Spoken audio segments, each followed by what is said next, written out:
What's good? What's good, everybody? This is the QuaLITy Life podcast. This is actually our episode 30. We're doing it live via Facebook. We was going to actually do it live via Twitter, but I'm kind of having some complications with the Twitter website, the Twitter app right now.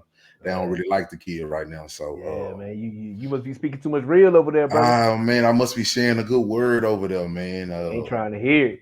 They're not trying to hear it right now, man. They got me suspended. They suspended like 2 of my accounts. They suspended the third one today. So yeah, man. Somebody don't want us. Somebody don't want us out here speaking a good word, man. Yeah. Somebody here, don't man. want us out here speaking a good word, man. We That's all I can say. But man, what's good? What's good, Roti? What's good, my brother? Man, it's a blessing to be here, man. You know, just hey, man. You know, like I say, I look forward to these every time we get together, man. You know, when my boy Messiah Boss hit me, get online, and we can get this rocking and rolling, man. I love it. You know what I'm saying? I really look forward to this. I really enjoy doing this, man. It's just appreciate, having the chance to do this, and people slowly and surely coming along with us. You know what I'm saying? Like really getting on the really train, getting on board, and rocking with us. You know what I mean? So we got some big things coming up for y'all, man. You know what I mean? Yeah. We got some big things in the pipeline. We slowly but surely we moving up, man. This is episode 30 for y'all who don't know. Roti always would say, like, man, if you ever ask me if I would be on a 30th episode of a podcast, he never thought in a million years. Nah, not me. That he would be on he'll be doing a podcast. Man, like explain that again to the people who watch it, because this is our first time going live on Facebook. It's late night, it's 1 a.m. For those who don't know. We night owls, you know what I'm saying? We handle our business throughout the day, and we have our nighttime to do what we have to do. So But explain to Facebook Live, man, that why did you never see yourself in that position?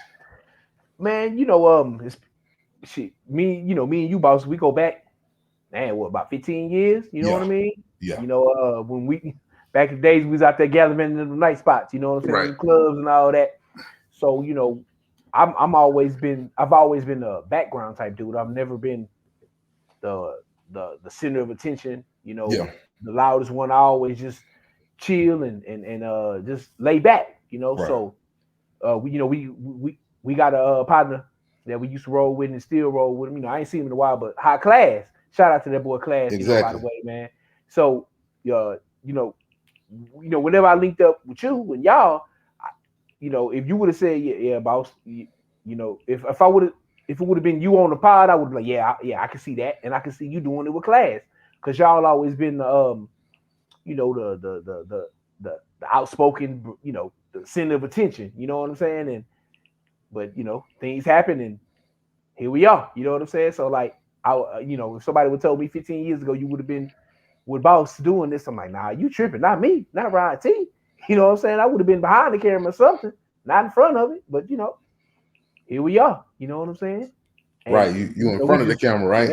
Yeah, man. We just cracking the seal, man. Things coming, and it's I appreciate this. You know what I'm saying? Because somebody come up to me, or if I run into somebody or encounter somebody down the line or tomorrow or whenever, that and they feeling like hopeless or you can't do it. Now I'm living proof. You don't know where God gonna take you. You don't know. You know what I mean? Exactly. So, man, I'm just a living example of that. You know what I mean? Right. So and we rocking and rolling, my brother. You know what I'm saying? And just 30 strong. Yeah, and 30 strong, come, man. 30 strong, man. And episode 30, bro. Like I remember we was on episode 1, and after we finished, bro, you was like, because this is the thing, like I was in the episodes, Yeah, I'm in the moment, you know what I'm saying? I'm having fun. Mm-hmm. We doing our podcast, something that we both always wanted to do. I want to give a special shout out to a person when it comes to this podcast when we do the house cleaning. But yeah, I remember when we finished the first show. Yeah. And you was like, bro, somebody yeah. The smoke detector was going. The smoke detector was beeping. Yeah. And I ain't here, because like this is the you thing. Was just in the zone, bro. I was just in the zone, and I didn't know that like my battery had finally went like, and it was crazy because like once we started recording and things like that, boom, smoke detector started going off. Yeah. And but I'm in the zone because this is something that I always knew I can do. I always knew people around me could do. And once you get in that zone and you sharing this word, man, and you want to see people progress in life, man. You want to see people do better in life. And for those who don't know about the QuaLITy Life podcast, about me and Rotique, man, and everybody that's around us, we are big on encouragement. Yeah. We're big on encouraging folks. Oh, that's what we do. We don't do a lot of celebrity gossip. If you're here for that, that's not really what we do. We don't do a lot of political things. We talk about what can be very effective to us. So if it's something in political that can really affect us or affect the people around us or our community, we'll learn what we need to learn and we'll get in depth on it. Yeah. But this is not the typical podcast, man. This is a podcast that will tell people to get on their feet, to tell people to get moving, to tell people to get started.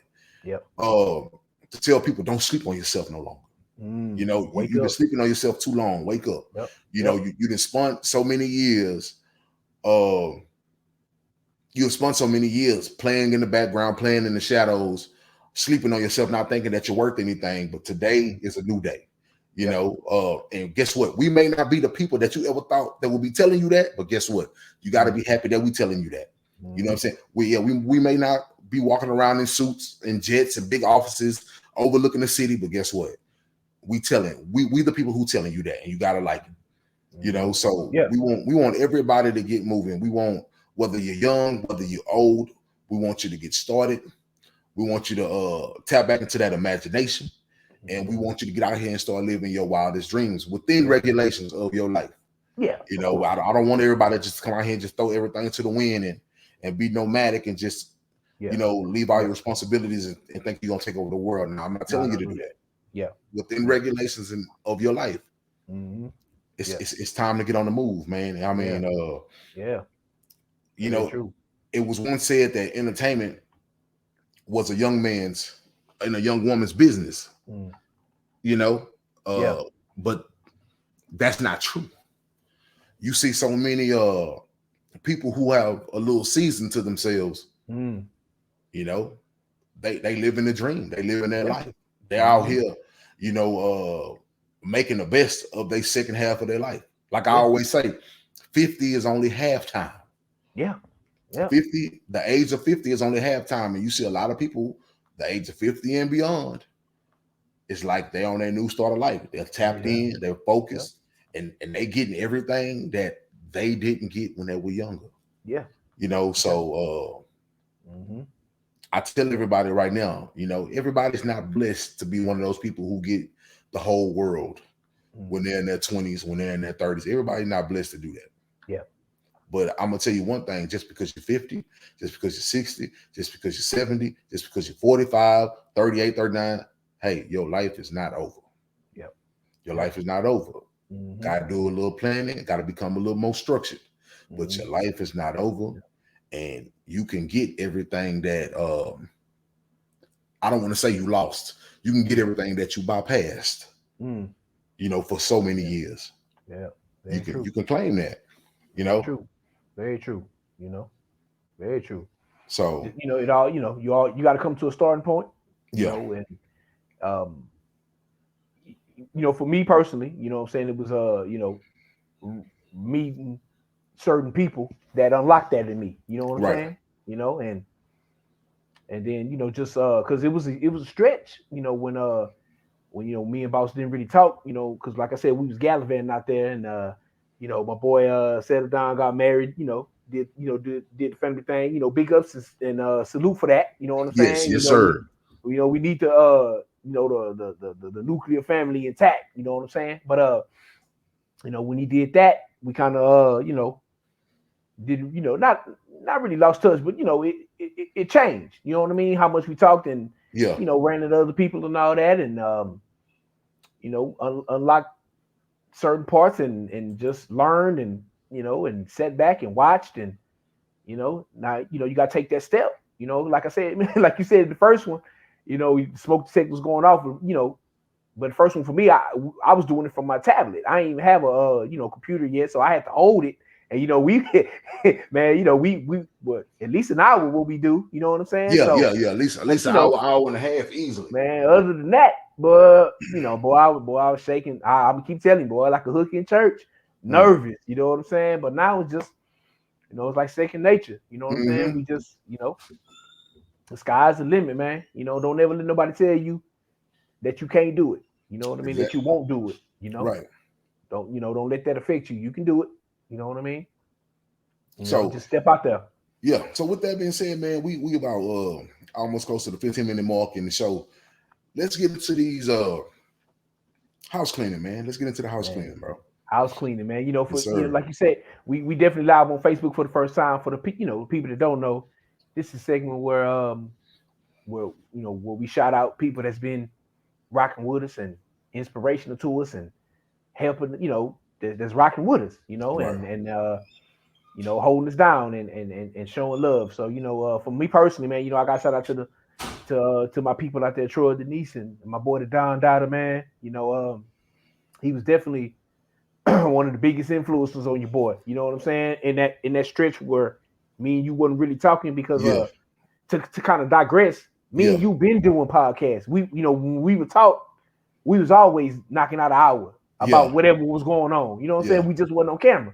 We're on camera, right? So this ain't nothing but a new, just 2021. You know what I'm saying? But we talk about different things or whatever, but we always been able to just hold a deep conversation like how we do it. But anyway, shout out to Troy Denise and my boy the Don Dada, for the ladies out there, if y'all stepping out and all that, go to TroyDenise.com. She'll have you looking right. You know what I mean? She'll have y'all, looking real good. Go check her out. I want to shout out my uncle Jason T at the Very Opinionated Show, man. He been on a little hiatus, but since we on Facebook, you run across this, we waiting on you. But he said he gonna get back out there. You know what I mean? Him, Maximilian, the Gorgeous Snow. Y'all check them out, and definitely shout out to my boy JC. Man, my poker boys, man. We got something set up coming soon. You know what I'm saying? I might have to get back on that table, in the few, my brother, and definitely shout out to my boy Dre Day, my boy Pat Smiley Face. You know what I'm saying?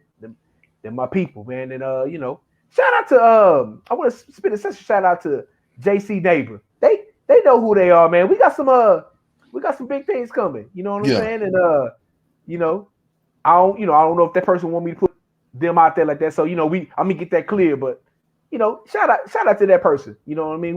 We got some big things in store for y'all. I appreciate you. You know what I'm saying? But that's all I got, brother. Who you got? Man, well, like you've been saying, bro, like from all the many talks that we've been having, we used to pretty much do podcasts all the time. I guess before the terminology of podcast was even around. Yeah. We was doing it. And for me, man, my house clean is it's both of my aunts, man. Both of my aunts, both of my aunts, they're twins. Angela and Tangela, Angela and Tangela, okay. Angela and Tangela, yeah. I mean, don't get it wrong, my mother, my stepmother, grandmother. We have other people, like every woman in my life played, a great role in my life, as well as every male that has been in my life. But those two twins, man, throughout me growing up, I just want to give a big shout out to them because for me being young, they always kind of like seen something in me, especially my Aunt Angela when I was young. Okay. She always was like, like I would always be inquisitive about everything that she had going on, and all the little, the instruments and the karaoke machines and things of that nature, because she was doing her thing, being a pastor or whatever. Okay. And I was just fascinated by all the audio equipment. Okay. That's what I wanted to do. I wanted to mess with the mics. I wanted to EQ all the little things that she had, the speakers, the amps, and that was my thing. That's what I always wanted to do. But I never forget it when I was young. She told me, she's like, "You're gonna be big in this one day because I saw it in you when you was young." And she always would tell me, get just get focused, get on it. But she'd always ask me, do you feel like the Lord is calling you? Do you feel like the Lord is calling you? And I'm very skeptic about saying that the Lord is calling me, because we live in such a world to where when people see you and you don't quote unquote look like the representation of what the church is or whatever, you know what I mean? Oh yeah. So I'm very skeptical of telling people that, I may think the Lord is calling me, but I don't know if I'm ready to accept that challenge yet. But she always saw it in me when I was young, and we worked on a lot of different things as we got older. And I prayed that I could reserve some room for her to help her do her thing. And my Aunt Tangela. My Aunt Tangela is the reason why I'm heavy on this podcast and stuff today. Back then, came to me with an idea called Mama T Straight to the Streets. And she had it in her mind. She was like, I want to have a talk show. You know what I'm saying? And I'm not necessarily saying that she was saying like, well, I want to be the next Ricky Lakes. I want to be the next Oprah. I don't know if she was necessarily thinking on that level. I thought in my mind, I feel like she just really wanted to do something for the streets. She wanted to really do something for the neighborhood. She wanted really to do something for the community. And she came to me with an idea, and I kind of saw what she wanted. I kind of saw it, and slowly, we started, collaborating and putting some things together. And I like to thank her for that, because for maybe I say the 10, 12 episodes that we done, until time kind of pulled us apart, life started happening even harder.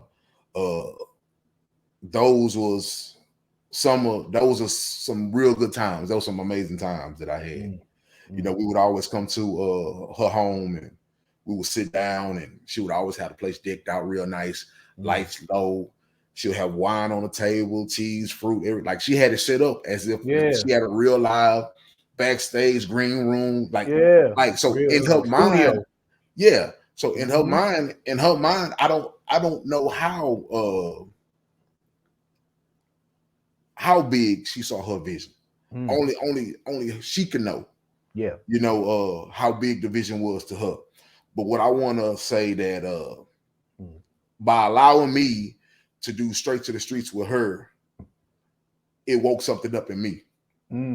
And I don't know if that experience was for her to wake something up in me, but I want to tell her to keep going. And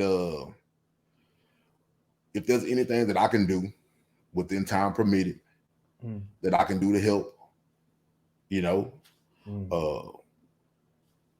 let's talk about possibly redoing Straight to the Streets again. Yeah, man. I watch. You know what I'm saying? So but yeah, man, it was a beautiful thing, man, because when people ask me like where do you always want to talk about, like topics that the average person don't want to talk about, that's where it came from. We talked about, we didn't talk about BS.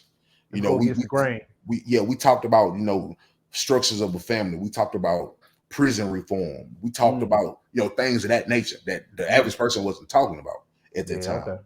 So she woke something up in me, and I'm happy that she woke something up for me, and I hope that this blows up for me so I can repay the favor back to her. No doubt. And to help her to achieve whatever she want to achieve to a plateau, before the Lord either take me or her. So those two ladies, outside of other women, outside of my grandparents, of course, and my mother and all of those two ladies, man, my aunts, they twins, things don't always seem the way it seemed, and it's been a lot of ups and downs in the family, but y'all keep striving and keep doing what y'all do, and y'all always gonna have my support. Yeah, man. So that's I want to speak on something. I want to speak on something you said. Yes, sir. When you saying your reluctance to say that the Most High has called you. You know what I mean? But if you like, it's really two well known stories that came to my mind. When you was going through that, main one is David. Because I tweeted about that. I don't know when, but let's just say if the David was known, everybody, people that's into the scriptures know when you say King David, the man after God's own heart. But what he's known probably worldwide for is killing Goliath. You know what I'm saying? So, Goliath, I believe, 9 feet tall, 10 feet tall. He was a giant. You know what I mean? Y'all know the story, but he probably was twice David's size. Exactly. So I believe God got David to show like it wasn't David, it was me. So like when you said you may not look the part, we might not look the part. You're right. We not suited and to the nines, flying the jets and all that. You know what I mean? But those type of people that I believe God chooses. I'm not, like I say, I get what you're saying. You know what I mean? But like I believe we're supposed to be doing this right here, right now. Exactly. You know what I mean? And to give God the glory. And the other story that came to my mind was Moses. Remember, exactly. If like I say, everybody, I'm pretty sure, the majority of the world heard that Moses parted the Red Sea. God through Moses did that. You know what I'm saying?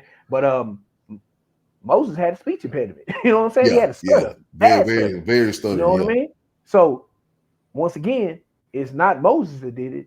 It's God getting the glory through Moses, because Moses couldn't have done that in his own strength. All the things that he did, you know what I mean? He ain't do that. He did that because he was with God and God chose him. Under the inspiration of God, So, but like I said, man, I believe we right where we need to be, man. You know what I mean? We're gonna keep rocking and rolling, my brother. Right. So with that being said, man, we're gonna mosey on down into this podcast, and let's talk about a little something. All right. Divorce pains. Ooh-wee.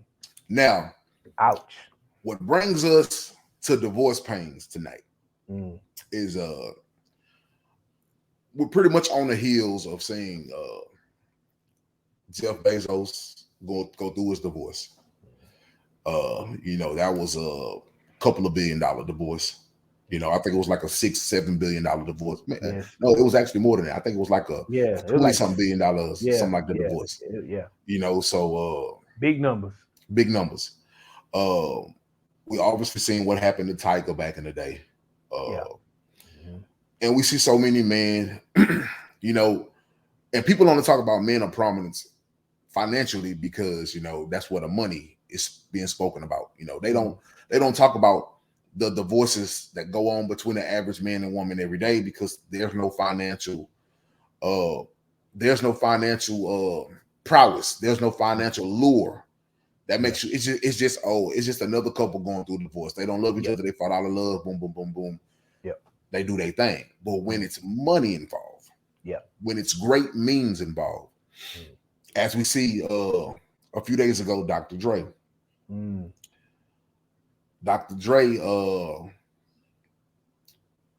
Divorce has been finalized. Yeah. His wife, Ms. Young, initially wanted what, 2.5 million Yeah. A a month, I month, believe. Yeah. $2.5 million a month. Oof. Now, for a person who's been married to someone for 24 years, what could possibly be wrong? What could possibly make your heart that hard to where you seek $2.5 million a month? Man. Like, you've been married for 24 years. You're 50 years old. What can possibly be in your heart that actually put in your mind to have you seek for $2.5 million a month? Now, she didn't get that. She got $3.5 million a year. Yeah. She got $3.5 million a year. Yeah. Until either she remarries or she divorces. It's either she remarries or she dies. Yeah. $3.5 million. That totals out to if you round it up to like $300,000 a month. Do I think she's deserving of it? Now, this is the problem. This is the problem. Well, a lot of people say, well, she's not deserving of it because she didn't make the hit songs. She didn't make the hit records. She wasn't recording all the artists. She wasn't doing the tours. She wasn't producing. She wasn't running companies. She wasn't doing all this and all that. But what you have to understand, and this is what a lot of people ain't gonna like, Drake could have easily said, you know what? I'm not gonna be a married man. And I'm just gonna just be about my career for the rest of my life. And don't worry about marrying a woman. Don't worry about impregnating a woman. Don't worry about having no kids. Don't worry about trying to start no family. Don't worry about trying to leave no biological legacy behind. He could have easily said that. Yeah. But the fact of the matter is that he got with a woman, whether she liked him for liking who he was, or whether she just liked him because she knew he was Dr. Dre and he had money. He was a millionaire at the time. Because you got to understand, this 24 years ago, so he wasn't the billionaire Dre that he is today. But he was still 24 years ago. Oh, yeah. You got to understand, 24 years ago, that's like a little bit after Pop been passed. So it's like he was still into the millions. I think it was before. You know what I'm saying? Because I believe maybe a little bit before. But he was still into the money. Everybody knew who Dr. Dre was. Everybody knew who Dr. Dre was. Oh yeah. So he got this woman, pursued a family with her, started, impregnating kids in her, had kids before her. Yeah. I don't know how that relationship was. I don't know that she had to play stepmom the long way or she had to play stepmom hands-on to a few kids, and that comes into play and everything. Whatever she was doing, the wifely duties and whatever else that came with being Dr. Dre's wife, she was doing it for the last 24, 25 years. So a lot of people said, man, $3.5 million a month, bro. I mean, $3.5 million a year, bro. Don't no woman deserve that. Yeah. Dre's on record being a billionaire. Being worth it. I don't know if he actually have that much money in the bank, but his net worth is over $1 billion. Yeah.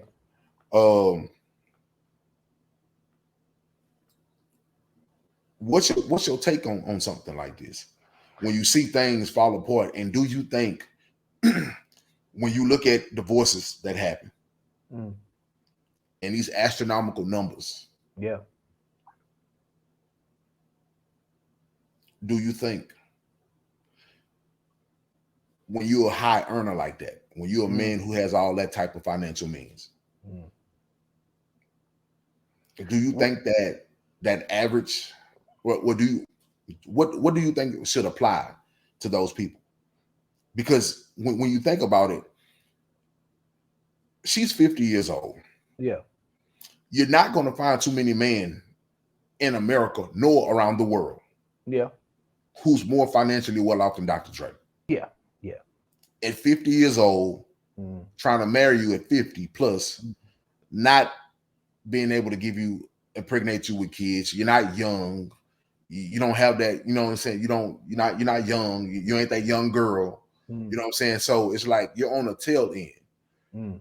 When I look at something like this, it's simple. It's like, I don't think she's gonna get married to nobody else again. Because who's gonna turn down this $3.5 million a year for the rest of your life? Yeah, I find especially like I find believe that hard.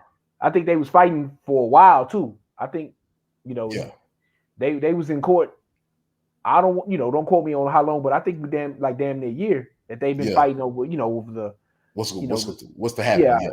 What's to happen. So I mean, to go through all of that just to give it up to get married, I don't see it. I'd be shocked, but we can never say never. Yeah. You know what I mean? Only way feasible, in my opinion, that she would get married to somebody is if, let's just say, she does meet another man on the caliber of that of a Dre. So it's like a safe landing spot, I guess. So you can forfeit that, so you can be with another man on his, of his caliber.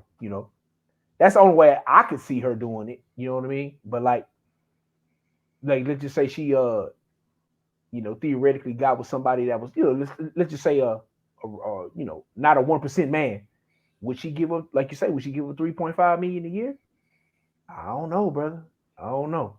You know what I mean? Well, it's based on the money that he has. You talking about the new guy? No, it's based on the money that Dre has. Dre has, okay. The $3.5 million. So this is the problem. What's she walking away with, and what Dre will continue to make, is still not going to equate. Yeah. You see what I'm saying? So he ain't gonna go broke. I got he's not going broke. Yeah. I think when you look at that, you gotta understand Dre is in with 60. Okay. He like damn near 60. Yeah. So he on the tail end of his life. Yeah, he still look young. He can get out there and mess around, but do you think it's going to be another Miss Dr. Dre, another wife he could have married? No, not after you. Yeah, not after 3.5 a year. A woman will be stupid to come to Dre and think, oh, we're gonna get married. Yeah, I doubt it. And he'll be stupid to go down that route again, knowing that these women can just hang in there for 5 years, and because everybody look at 5 years as like the vested year. Mm-hmm. You spent some time into it. Maybe give him a kid and then out of there. Now she racking in the dirt. Now she in the same situation that your last wife in. Yeah. Yeah. And I wonder, which I highly doubt it, if Dre decides to get remarried, does that stop? I doubt it. Saying? Yeah, I doubt it. See, this is the problem. If he decides to re-wed again, he still got to pay for his first wife. Yeah. Yeah. And you wonder why scripturally it says, to death do you part. Yeah. That's what it's supposed to be, huh, my brother? To death do you part. Yeah. To your partner, to your spouse hits the grave. Why? Yeah. Because now look at a situation like this. This man, even if he do fall in love again, he's going to be hesitant to get married again because he still got another wife. He still got his original. Well, I don't know if he even been married before that. I think so, but don't quote me on that. Let me see. I want to say he been. I know he had some strong relations. I don't know if he been married before, but like I said, if he's paying, like, say for instance, if he's paying on a previous situation, because think about it, if he was married before and went through this, and he's still paying a woman that he was married to originally before he met Nicole 25 years ago.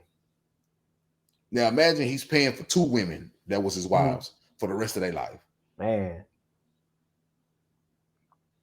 So I'm looking at Dre like, I think it's only one, my brother. So it was just Nicole then. That was it. Yeah.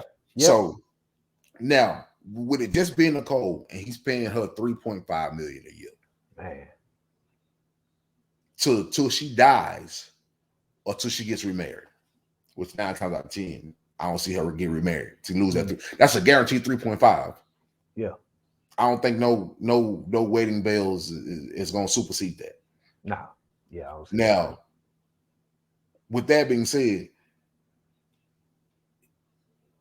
I don't see how a man could even fathom I'm going to go and fall in love again and want to be remarried again because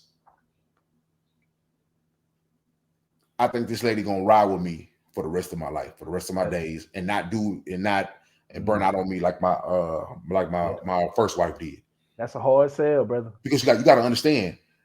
Let's be facts. Let's be factual. In this type of predicament or predicaments like this, when you look at Jeff Bezos, you look at Tiger Woods, all these people who had these high-profile divorces, any woman that comes into your life is looking for what your last wife got. Yeah.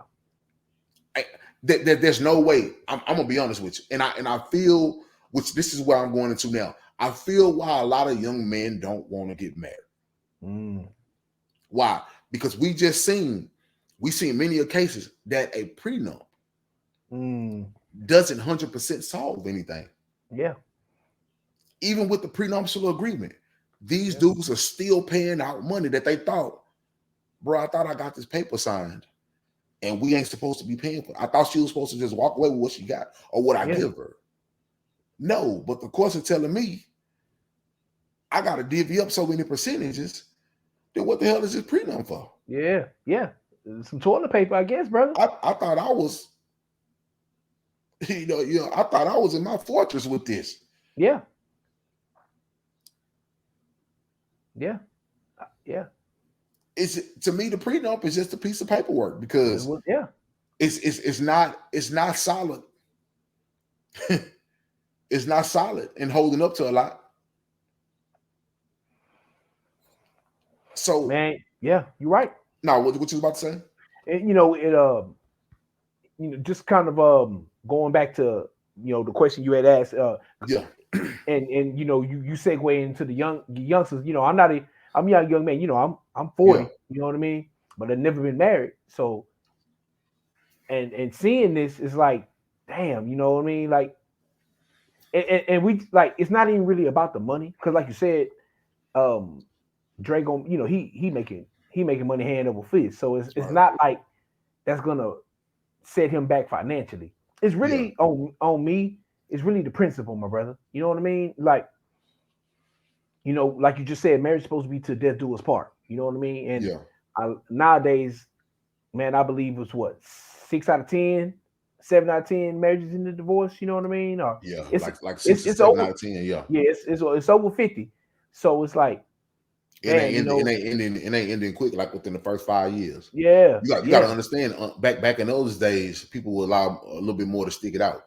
Yeah, Like nowadays, I give people 5 years tops, and a lot of people out of it.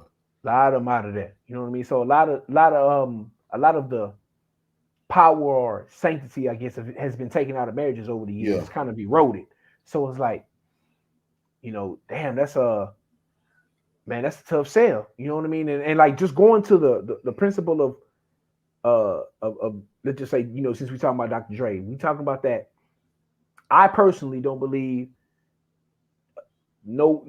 I should be what's what we're looking for, entitled to my ex-wife's fund. Let's just say my ex-wife, if I got married hypothetically and she made more money than me and we split, I don't think I deserve none of that money. You know what I'm saying? That's her money. You know what I'm saying? Like we went our separate ways. You know what I mean? So if that that would be like in that scenario. Well, if she's still paying me that, if she was like, well, let's still have some sex. Now you don't get those perks no more. You know what I mean? We not together. You know what I mean? So, I just find the premise of it flawed. You know what I mean? Like now, look, if they came to an agreement amicably, and he was like, you know what, I'm I'm gonna hit you off, you know what I'm saying? Because you roll for me for all these 25 years. Okay, I'm gonna break rent, but like a like kind of like a like a rent or like a bill. Nah, I'm not with that. You know what I'm saying? Like we talking about like, okay, I'm gonna break you off whatever I'm gonna break you 20 mil and you go your separate ways just for rock with me all these years. But like I don't like I don't like him being forced to do it. You know what I mean? They're not together no more. You know what I mean? And they kids grown. let me ride for the women real quick. Okay. So let me play females advocate real quick. Okay. When you look at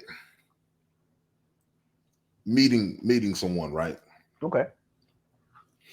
And it's like you met this person. Mm-hmm. They love you. Mm-hmm. You love them. Mm-hmm. Yes, you introduced them to a life. Mm. You introduced them to a life that they possibly would have never got.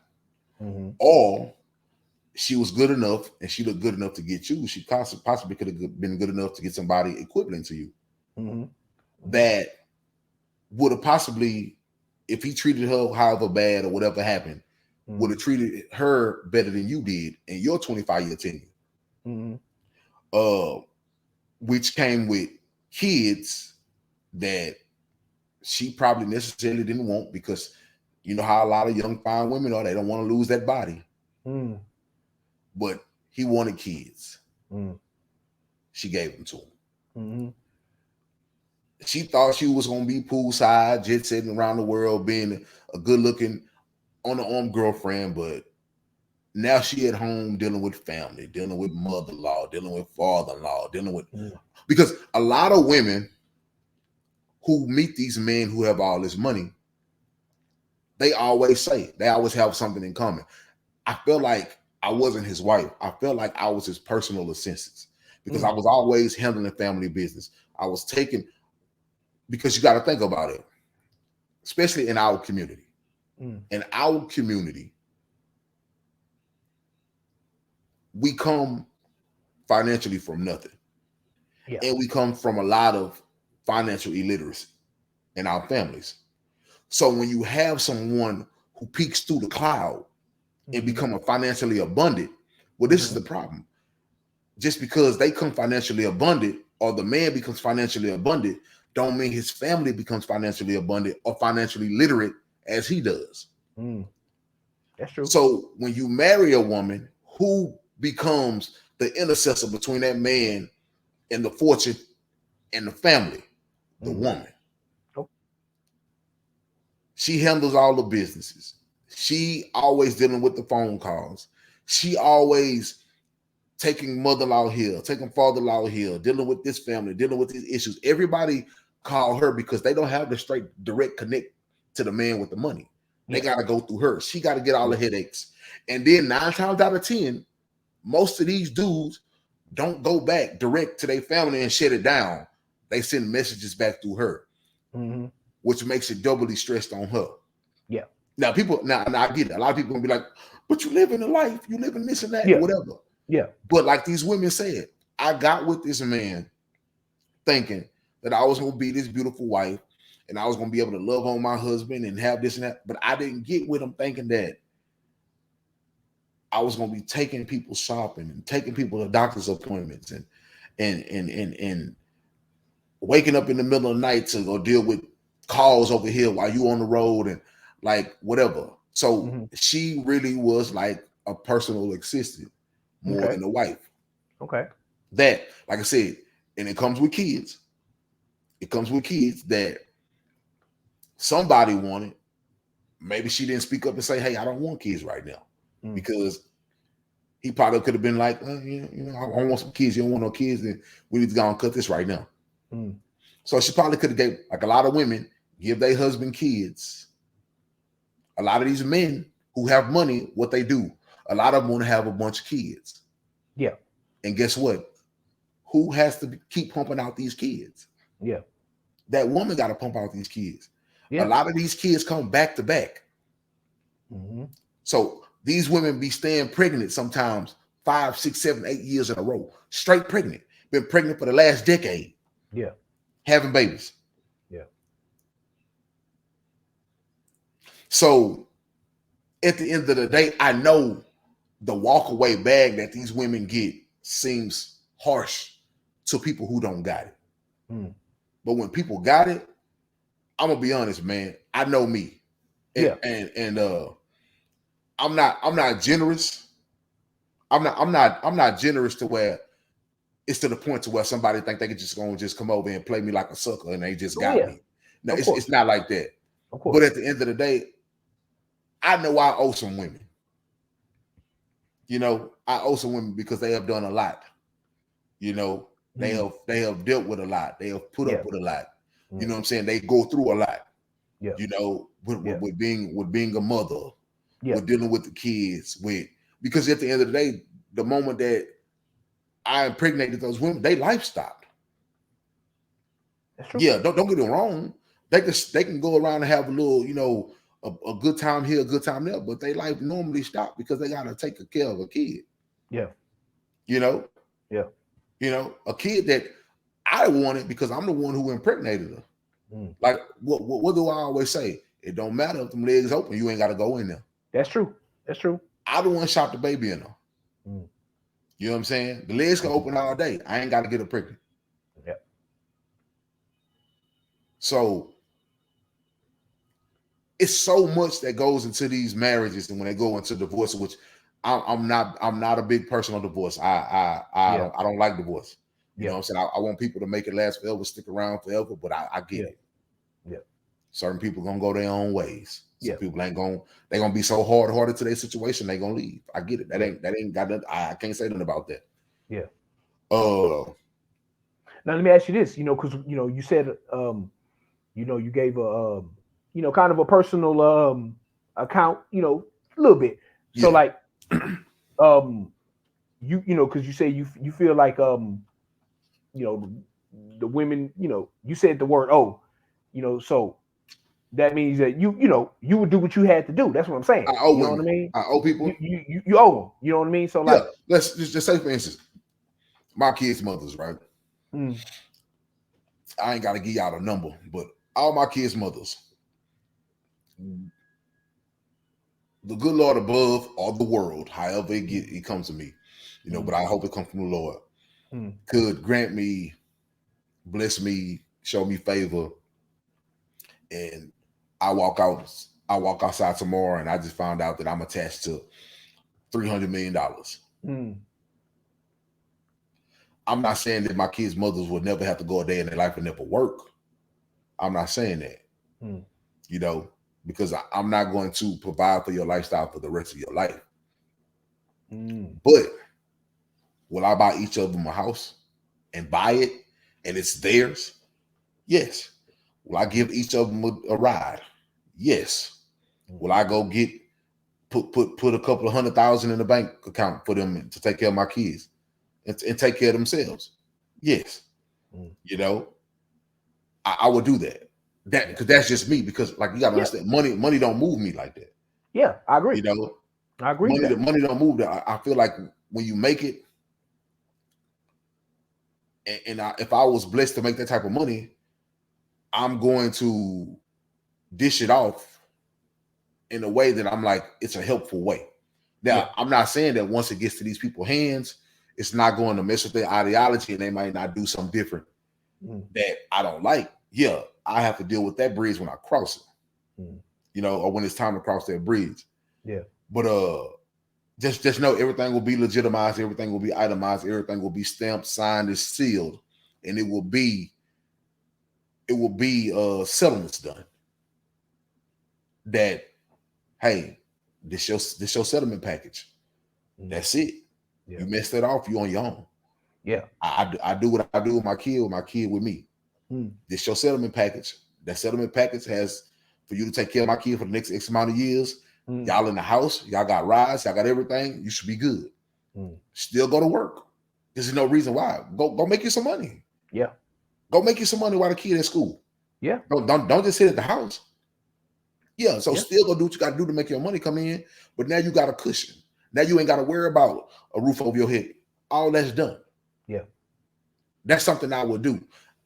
Why? I can't die with it. The Brinks truck ain't coming to the grave with me. I agree with that. You know what I'm saying?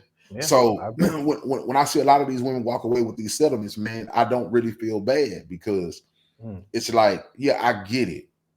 They didn't put all the work into that career that people love. And I tell people this is why a lot of people get mad when they see these big celebrity style divorces or whatever like that, because they're in love. See, when it comes to Dre, see, Dr. Dre raised a lot of people. Yeah, he did. Indirectly through his career. Yep. But see, we don't know nothing about Andre Young, the man. Yeah. Everybody in love with Dr. Dre, the persona.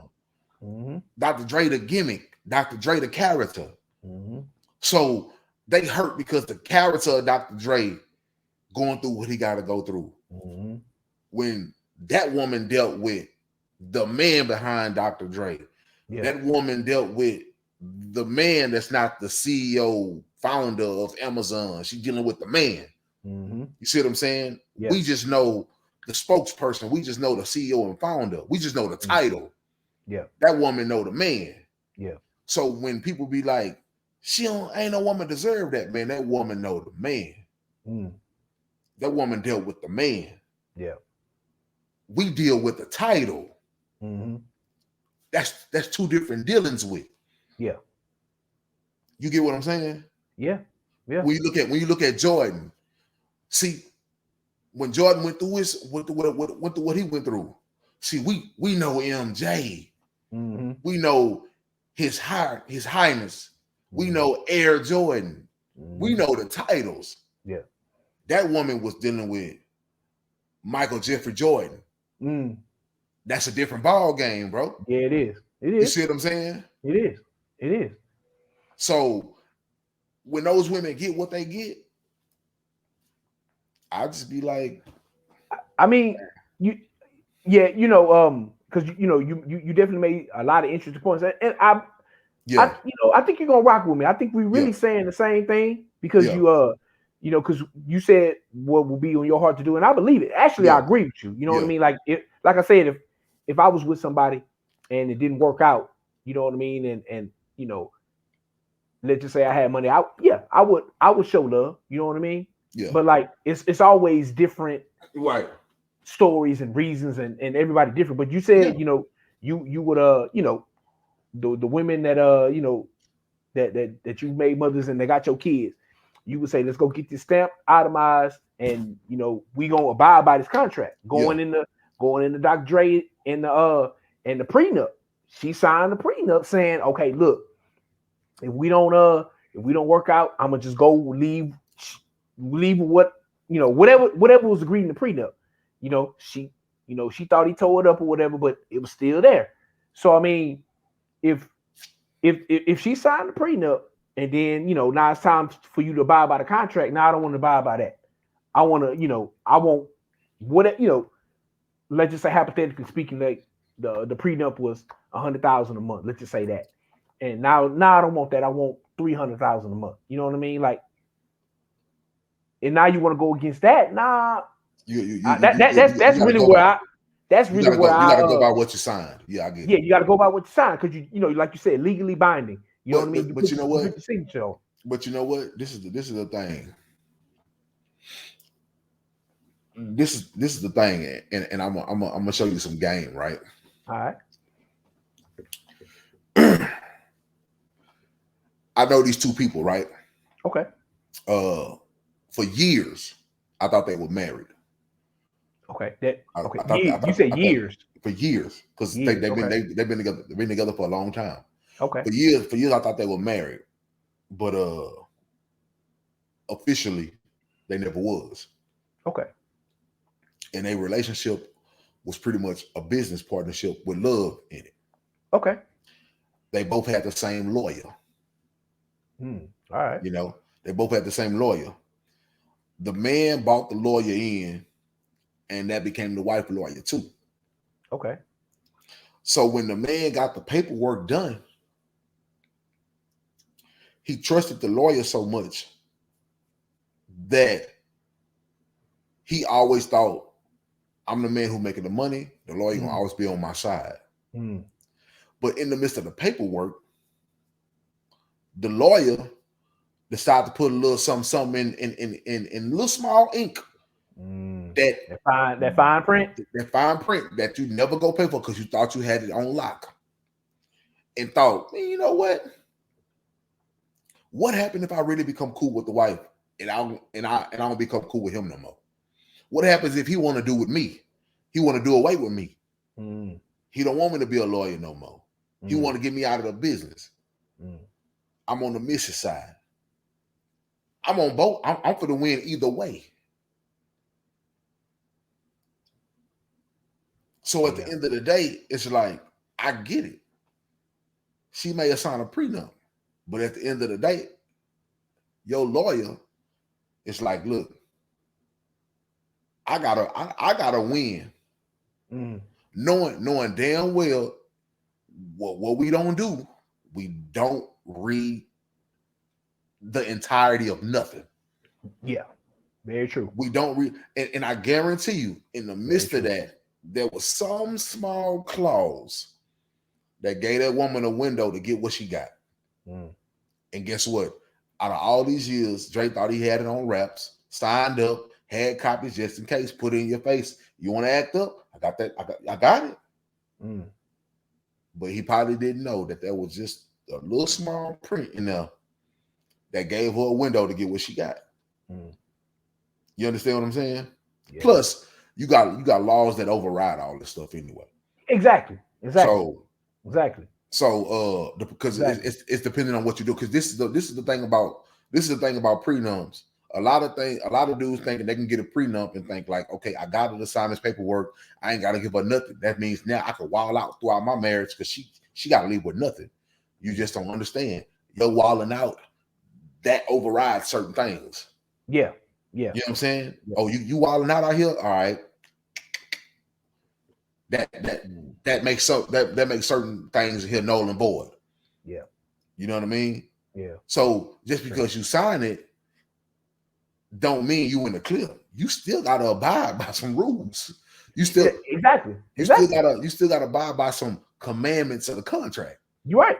You know what I'm saying? You're right. And that's what a lot of these dudes think. A lot of these dudes think I got it signed, everything of mine's protected, I'm good. So I can go do whatever I want to do. I can act a fool. I can embarrass her. I can go mess around and do whatever I want to and get caught up here and there. No, bro, you don't understand, man. All these little indiscretions and discrepancies and all that, bro, that's working against you. Yeah. Because now they're looking at you like, well, this is a perfect woman. And this is what it all boils down to. This woman has been with you for X amount of years, 25 years, or whatever how many years you've been with. There is not a record of her ever doing anything to you. Stepping out on you, being with another person, or whatever. Why is all your discrepancies coming from? You see what I'm saying? And your discrepancies can't be because I'm big, I'm this, I'm on the move, I'm a very popular person. That ain't no, man, please, these judges still fit, all right, bet. Don't worry about it. We for the tighten up still. Yeah. That's true. Because I'm gonna tell you, when it's all said and done, let me tell brothers like this. When you're in a court of law, let me tell you something. Feelings and emotions still override the law. Because it's been doing it for centuries. Yeah. Feelings and emotions still override the law. Yeah. It's been doing it for centuries. In and out of divorce court, in and out of criminal court. Feelings and put like this.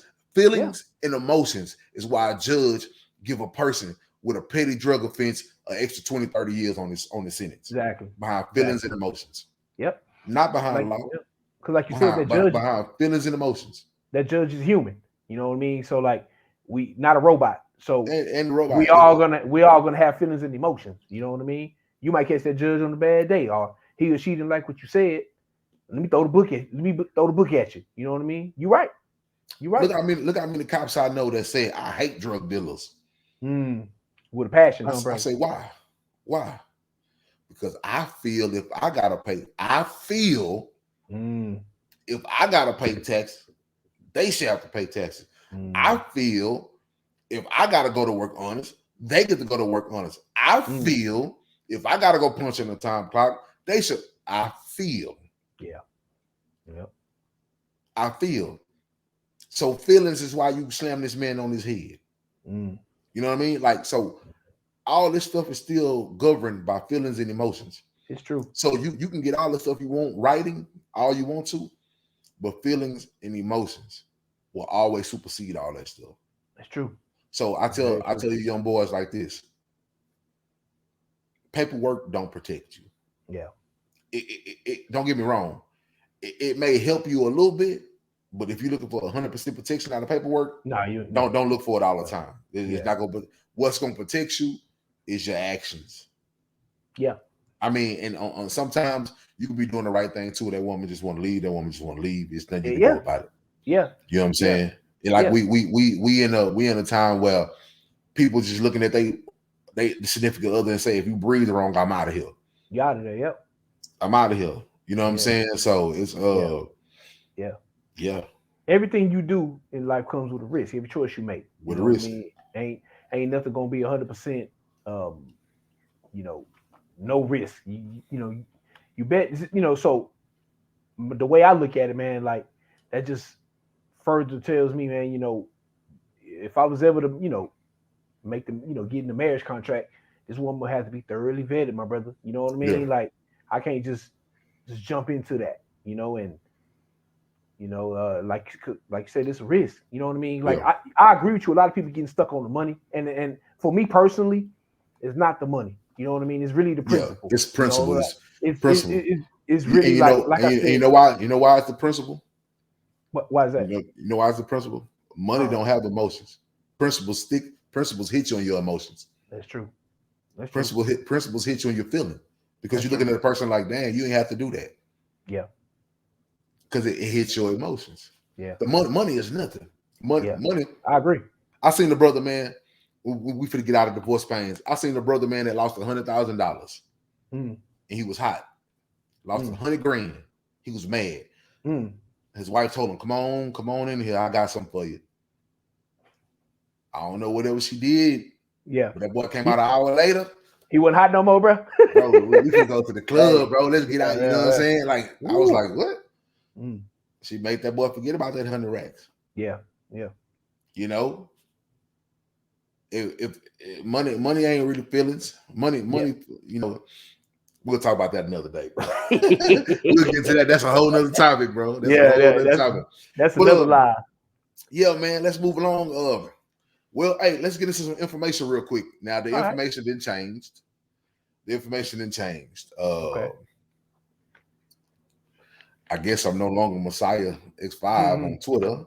So, but you can still get it us for the meantime, yeah. But you can still get it us on at our email. You can still get it us at QuaLIFE3@gmail.com. QuaLIFE3@gmail.com. That is the email. We will prefer you to be 18 years or older.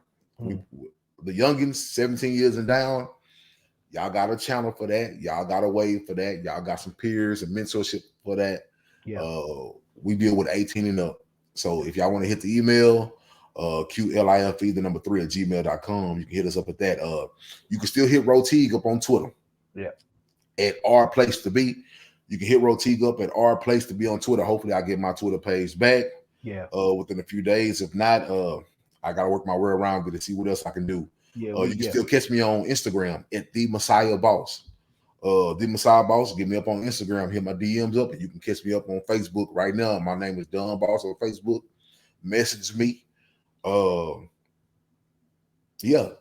YouTube, Messiah Boss YouTube page, and Rotig Man, the QuaLITy Life podcast YouTube page. So we getting both of those on the wrap. So subscribe. Yeah. Subscribe, man. Follow our pages. Every platform y'all see us on, follow it. You can also get us. You can listen to the podcast if you just want audio. If you just want audio of the podcast, go to the Anchor app. Go to the Anchor, type in QuaLITy Life Podcast. And hey, y'all seen the links. Y'all seen all the podcasts that I post up via Facebook, post up via Twitter, post up via Instagram. They've been everywhere. So y'all know where to go to get the podcast. So man, hit them up, listen to them, let us know what you think. Other than that, man, let's move into the stroll down the TL segment, my brother. Okay, all right. You know, so for those who don't know, if anybody looking on Facebook Live right now, we do a segment called Stroll Down the Timeline, the TL. It was started based on my Twitter timeline, but I opened it up a little bit. I'm gonna stroll through not only Twitter, I'm gonna stroll through Facebook, and I'm gonna stroll through Instagram to see what we can find.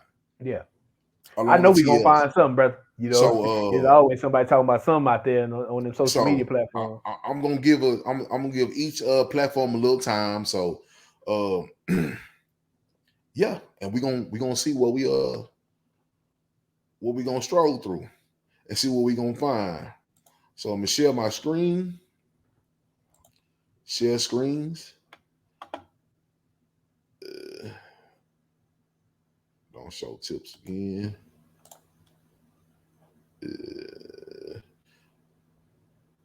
I don't want to share no audio. I don't think I'm gonna be looking at no. I'm just looking for straight. I don't want to share audio. So, okay.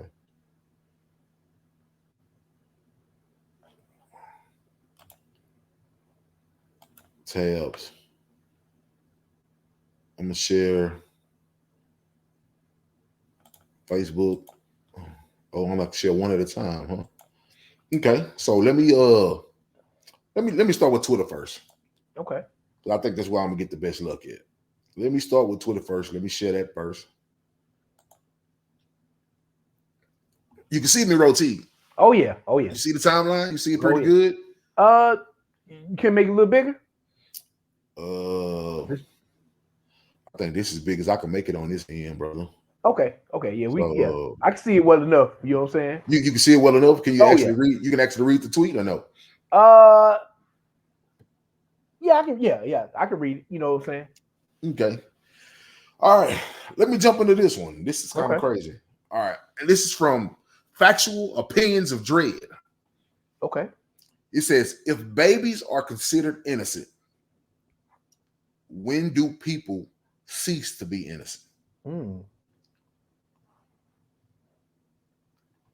That's a good question. I know this is kind of like a mind bender type thing.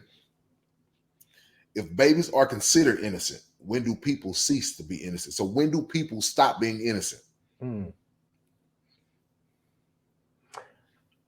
That is that's a tough. I think, you know, because I think when you can't just put a certain age on that. You know, it's you know, everybody matures differently. It's really when you. I put it like this. I say, you know, we can go biblical real quick. Adam and Eve, you know, y'all know the story. You know, they weren't supposed to eat from the tree of knowledge. They ate, and then, you know, for lack of a better term, they came self-aware. They knew they was naked. So like, when you know, what's what we're looking for?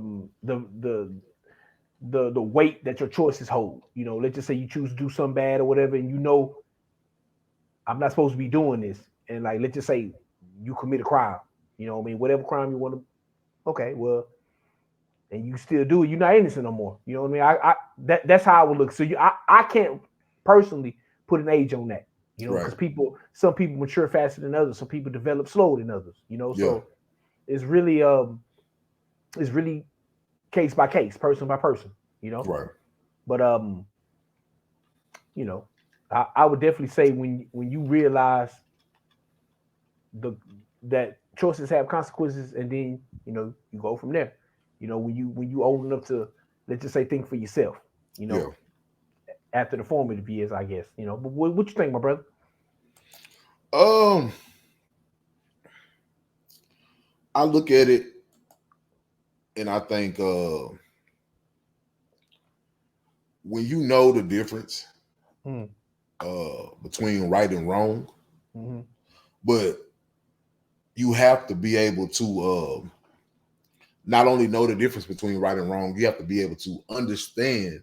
Mm. See, a person can know that pushing, like I'll say, like for instance, like a fourth or fifth grader, Mm-hmm. they can understand that pushing this kid was wrong. Mm. They can understand that, but if you stick them in front of the cop and the cop says, this parent wants to file a charge on this because you're not innocent. And they're gonna be like, what is innocent? Mm. They don't understand what innocent is. Yeah. So it's hard to call somebody not innocent of something when they don't understand the whole circumference of the issue. Yeah, so exactly. You have to understand the wrong, the right, the indifference. Yeah. You know, you have to understand it all. So if you come in with one understanding of this issue, like, it's hard for me to gauge your your intellectual wherewithal of a situation when you don't understand. Like it's like these kids with crimes. You know, we tell kids all the time, man, just because you don't understand the law don't mean you can't break it. That's true. And they don't really understand the law. They don't really think, like, they think that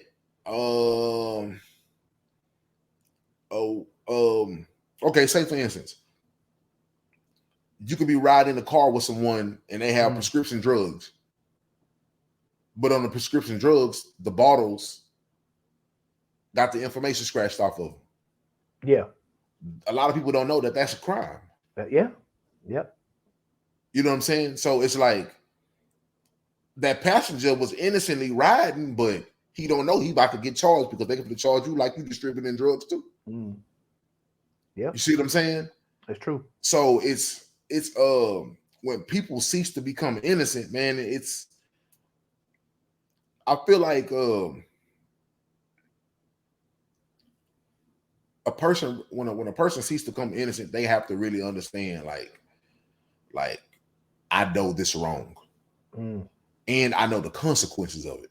Yeah, you know, exactly. Not something out of I did something out of emotions. I did something out of being impulsive or something like that. No, they have to really understand, like, I'm about to commit this crime. I know I can go to jail for X amount of years, but I don't care.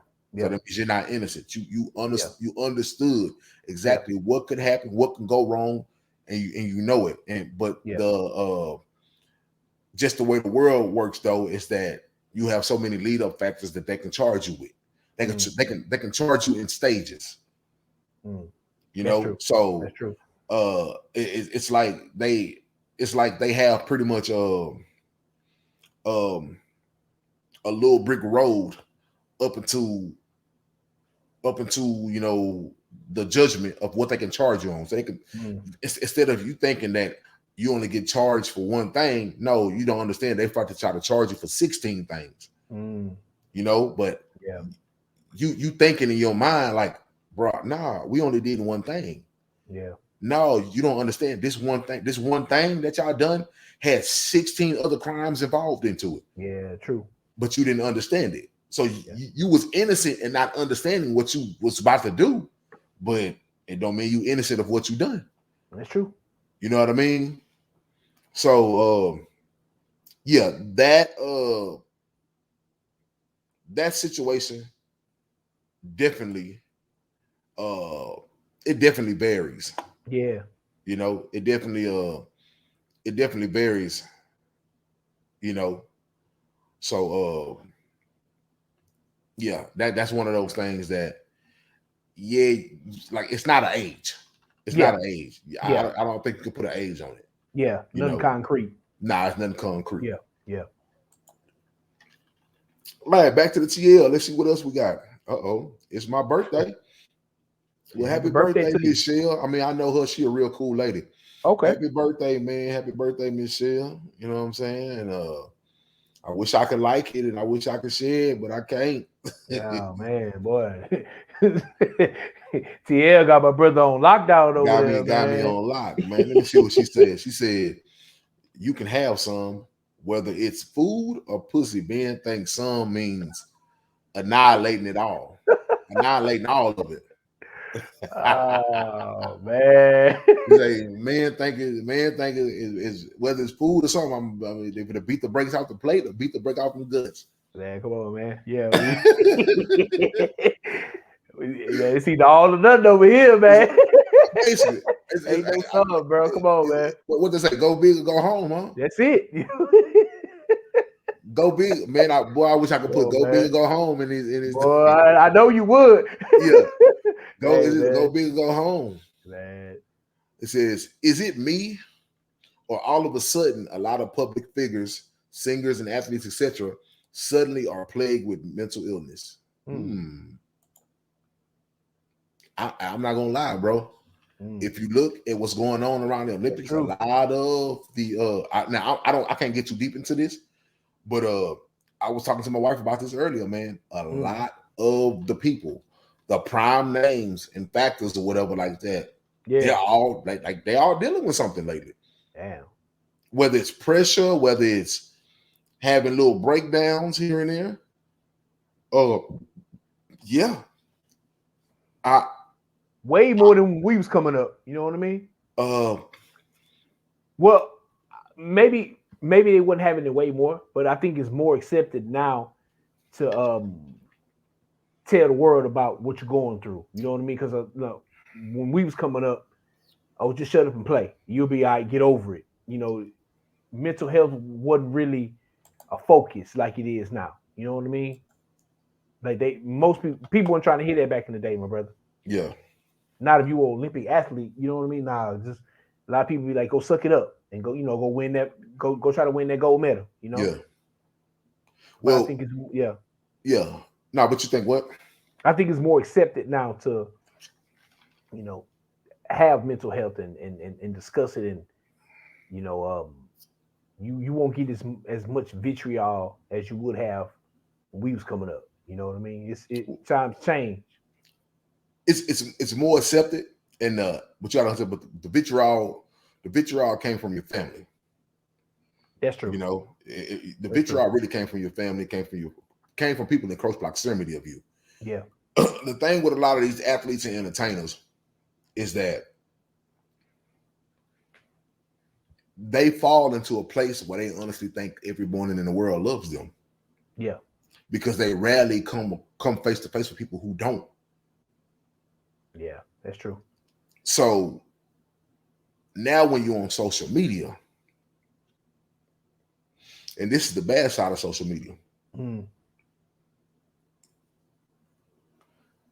when you see those comments of negativity come, just being held at you at 100 miles an hour, and it's every post, every click. Yeah. You go down your T Hill and they just it's just like that it's just like that when Adrian Broner was fighting Pacquiao, and he did that interview when he was like, "Oh man, I'm getting cooked." You know what I'm saying? I'm getting cooked. You know what I'm saying? Yeah, he said he was. Yeah, he was getting cooked. Yeah, he was. But when you honestly think that people love you, you know what I'm saying? And everybody love you. And everybody has the best for you, and everybody wants you to succeed. And now this world of social media can be very gruesome, can be very mean, be very vicious, can be very cutthroat with a lot of these comments that people make. You know, so when I look at social media, I'm thinking, I don't know what the hell I did to get suspended, because I know some people who said some vicious things. They be going for the neck out there, bro. They be going for the jugular. So think about it. When you're a person who's been living in the spotlight your whole teen years, youth years, and you think everybody love you, and as your career starts to proceed and you start to grow in your career, and you're starting to be looking at, think about it, bro. Think about being in the NBA and people calling you a veteran at 27. 27, yep. You a vet. Yeah.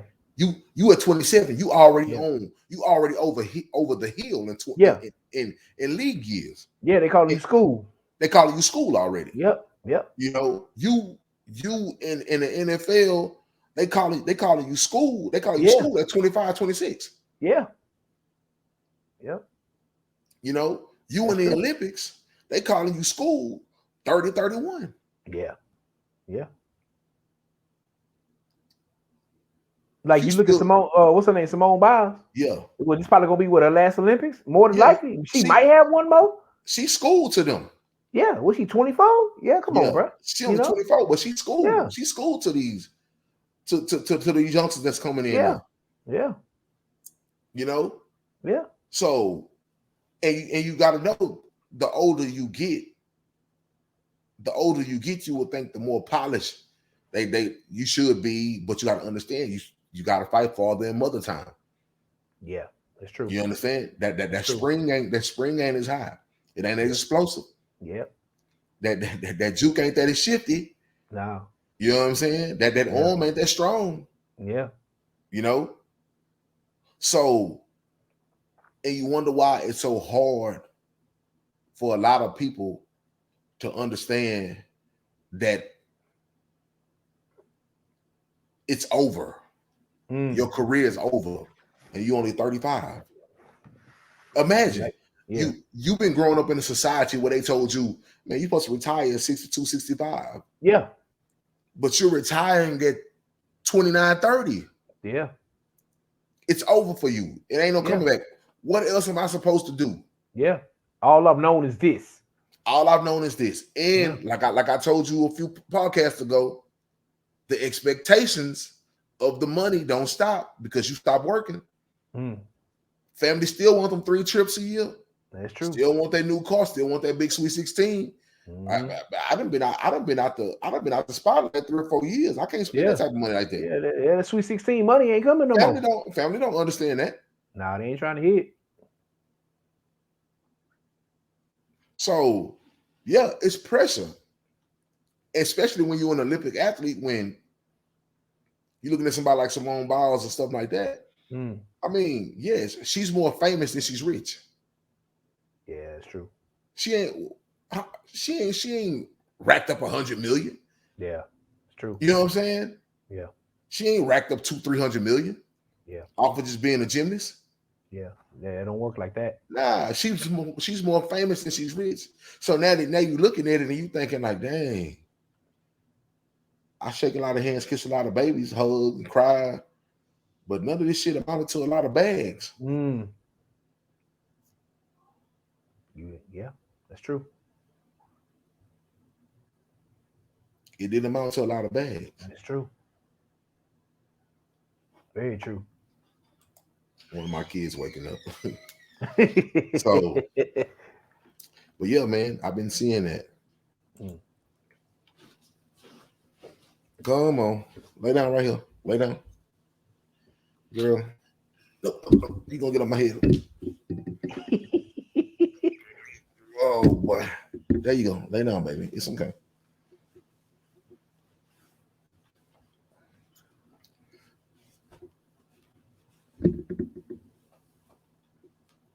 Oh, brother. Hey, man, Daddy got to be wherever she at, for her to stay asleep, my brother. Yeah, wherever she at, man. Daddy got to be there. All right, let's ride down to TL some more. Let me see what else it says.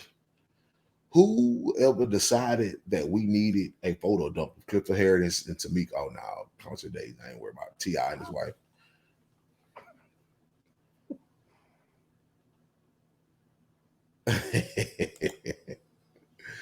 I really almost bought a $19,000 engagement ring. Are you effing kidding me? Almost, huh? Almost. Oh, man. Well, since we seen this, to my boy Marcus, darling, he a cool cat. He a cool cat.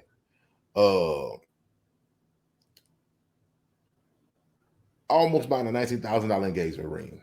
Damn. Roll T, bro. What you think ideal? Because you got to think about it. an engagement ring, and you still got to buy an actual wedding ring, Yeah. a wedding band. Yeah. So that's just $19,000 on the engagement. What you think is a good price a man should be spending? Now, everybody gonna do something different, Yeah. you know. Yeah. But what you honestly think is a good price for an engagement ring, bro? Man, like you say, everybody different.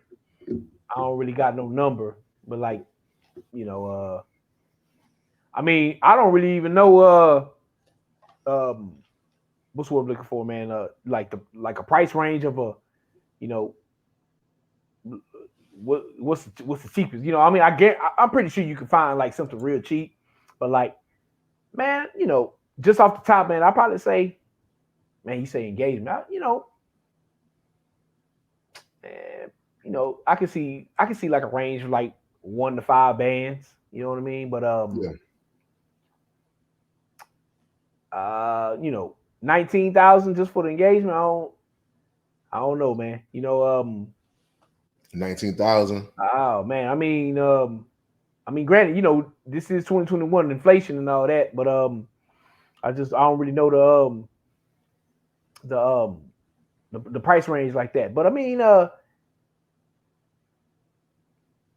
don't know. I have to be in the moment, my brother. You know what I'm saying? How much money your boy got? You know what I mean? I ain't spending my last on no engagement ring. That's not happening. You know what I mean? Like, ring got to be paid, my brother. I think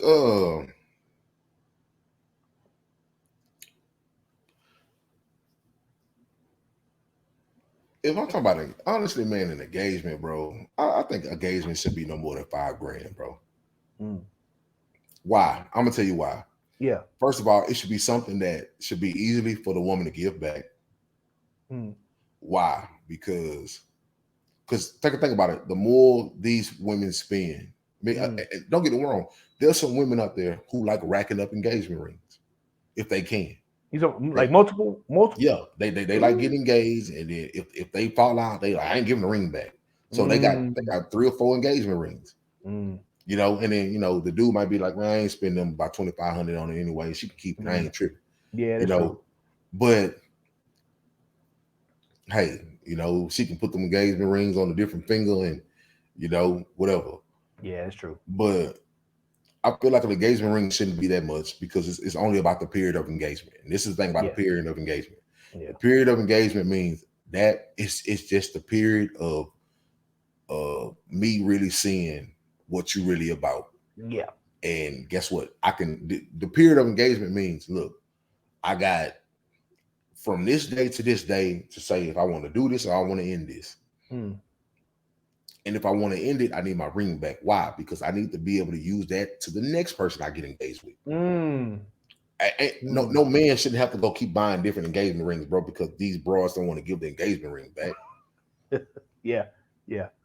I agree with that. Come on, man. Get that man back his engagement ring. So in case he go find a new love, he want to get engaged. That's what this ring is for. This ring is for the engagement period. That if you happen to be the one, you happen to be the one. Yeah. But give me my engagement ring back. Yeah. If we don't work out, and I can keep that, get it shined up real nice, put it in the thing. Hopefully I can find somebody who got the same ring size. If I don't, I can get it upsize or downsize, and boom. This is same. He gave me the same ring. Yes, I did. I'm not going to keep buying new engagement rings for somebody I'm getting engaged with. Who got that type of bread? Even if you had that type of bread, you ain't got to do it. Yeah. I don't know, but brother, that's I think that's easy said to done right there, huh, my brother? Like you say, they ain't trying to come up off the rings, man. Well, especially if you spending almost 19,000 on it. Oh, they ain't gonna try to come. 19,000. Yeah, you gotta take that L, bro. you drop that, it's a wrap. You know what I'm saying? It better work out. You drop a 19. Yeah, boy, don't ever pull a bucko move like that again. Yeah, no bucko action, bro. Yeah, don't ever bucko yourself like that, doing bro. That. Don't ever. Almost 19,000. Oh man, he got it all caps. Yeah, you got it all caps. You finna be a true bucko out here, boy. You do that. No, sir. No, 19. 19K is too much. But at the end of the day, like I said, man, the illusion of love Yeah. make people do wrong things. And if you got the money, I get it. People got the Yeah. money. Yeah. They do when Yeah. you got a little money to spend, people do crazy things. You know what I'm saying? Yeah. And Yeah. I'm not here pocket watching nobody. Yeah. But like I said, I wouldn't give a damn if I had $8 million. Yeah. I still think 19,000 for an engagement ring too much. It's a lot of bread, bro. It's too much, bucko. You know, it's too goddamn much.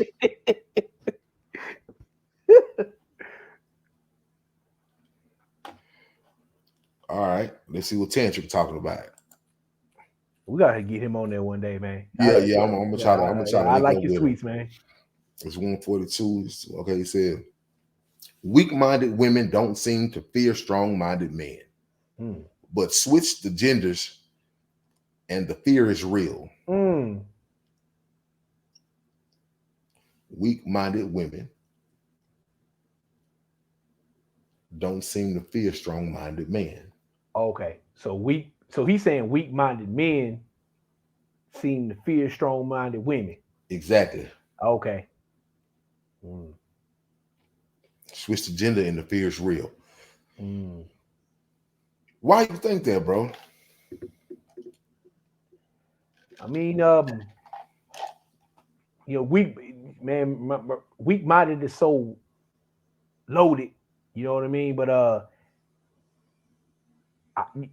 I personally think, fear and weak-minded, you can definitely I'm not gonna say they intertwine like one means the other, but like they're definitely some parallels. You know what I mean? So if a man is weak-minded, I believe fear is right around the corner. You know what I mean? So if you mean it with whoever strong-minded, man or woman, you know what I'm saying? Like that person's gonna have sway, or that person's gonna be intimidated. You know what I mean? Intimidating to you, and especially if it's a female. You know what I mean? So I agree with him on that, my brother. You know what I mean? I agree with him on that.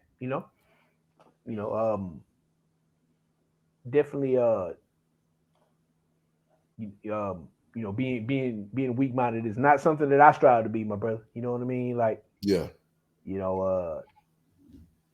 gonna have to rock with him on that one. You know what I mean? He always drops stuff like that too, man. Yeah, he dropped gems. Yeah. What you think about that, my brother? Weak-minded women don't seem to fear strong-minded men. No, because the reason why they don't fear strong-minded men is because they always know they're gonna get protected. Even a weak-minded woman and a weak-minded man, the man gonna always feel like he gotta protect them to a degree. Yeah. He always gonna feel like he always gonna feel like, see, he might be weak. He might be weak amongst the boys, but ain't my other baby coming in here. Golly. Hey, man. He might be weak amongst the boys, but yeah, he might be weak amongst the fellas. But come on, baby. Go to sleep. Look at this, boy. Well, this quality life right here, hey, man. That's how I go, my brother. Yeah. He might be weak amongst the boys, but to her, if he paying the bills, he doing some things like that, he's strong to her, Yeah. So with being a woman, one thing a woman can always look forward to is hopefully finding a man that's going to, quote unquote, do the most in the relationship. Yeah. As far as taking care of her. Yeah. So weak-minded men and strong-minded women, though, when you have a weak-minded man and a strong-minded woman, really that only obtains to finances. Yeah. Financial abundance. Yeah. And I get it. We've been living in society where men who haven't had financial abundance been dwindled down to a little bit of nothing by women who are out here getting this money. Yeah. But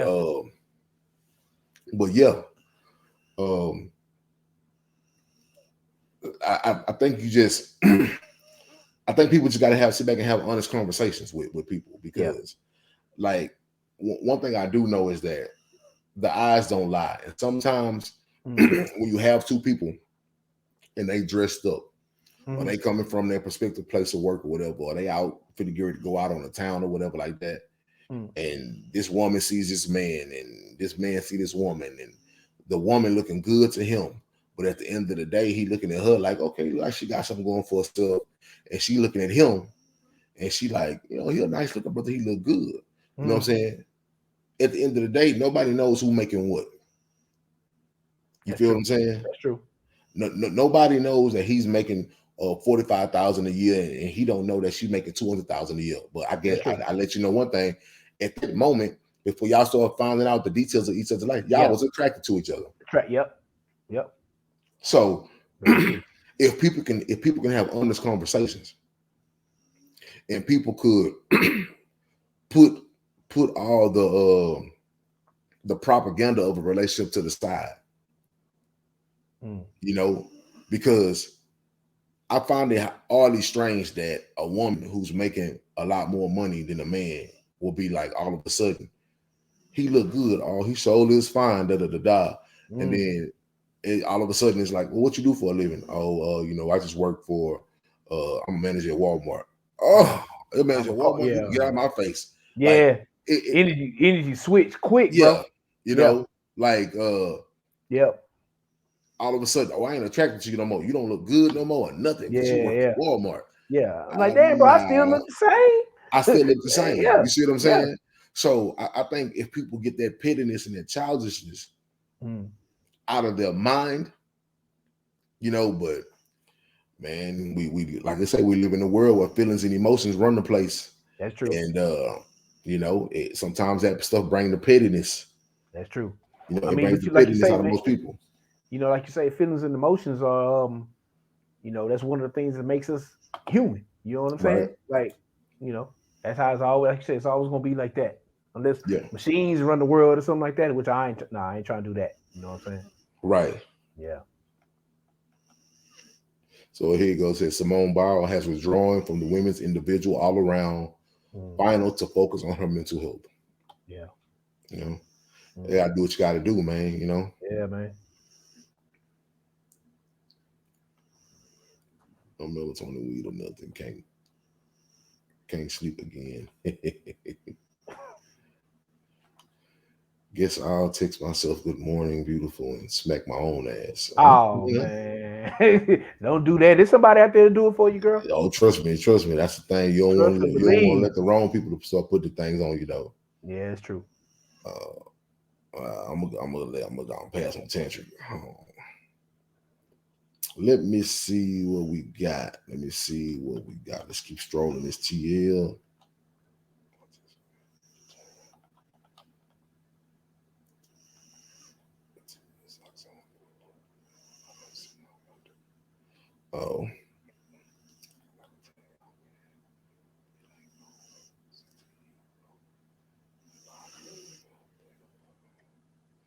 Oh, snaps. What you think about this? All right. This comes from Nego Bane / the Shark. He says, I gotta tell you, man. Oh man. It ain't no CTE, bro. A lot of NFL players are just assholes, dog. Oh. Then it says they're legit retarded. Oh man, come on. Same dude said that? No, another dude. Oh, okay. And then some people say it's just big sickos. Okay. One thing I can say about this. Is I talk to a lot of women who dated men who went to the NFL. If he's just specifically talking about NFL players. Okay. Whether they was coming out of college, whether they was in their first year, that money changes folks. A lot of folks, a lot of people can't handle being that same humble person that they was. Yeah. When the money come in, you know, a lot of people I know a lot of women a lot of women say, yeah, I've dated pro athletes and ball players and stuff like that. They're really just truly lame people who got a lot of money. You know? So Damn.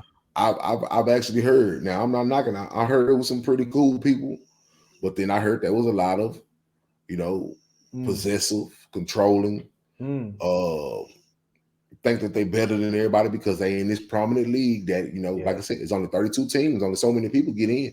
Yeah. It's like 1,500. Like this.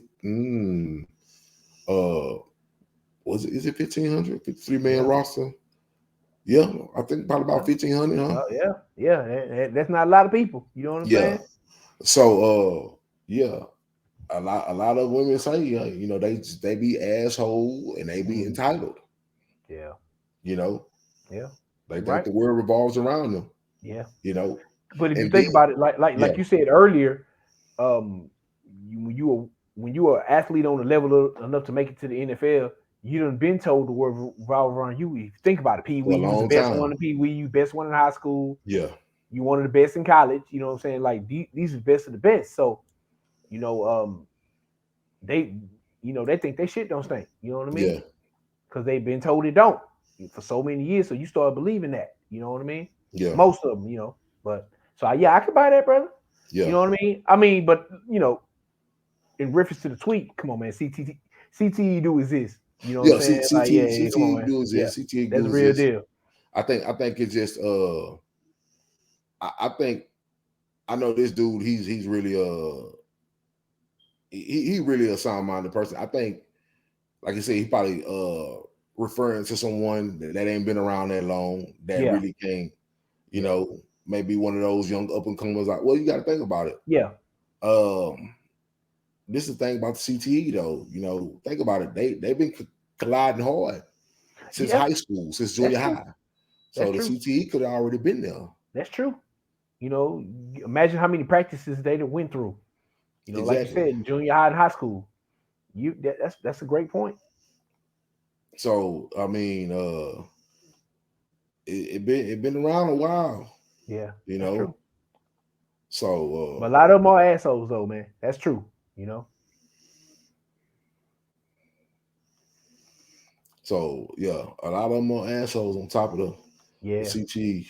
Yeah, I think CTE it has been. I'm not gonna say I don't know the number of cases, but I can see it being a cop out.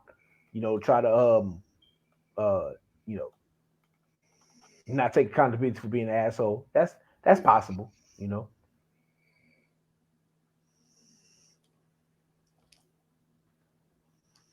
Listen, these boys. listen. Come on, man. What's going on, let's see man? some shit happen, Bucko. Come on, Bucko.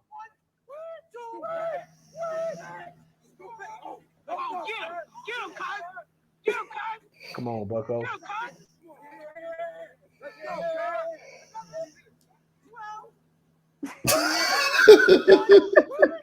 Come on, Bucko.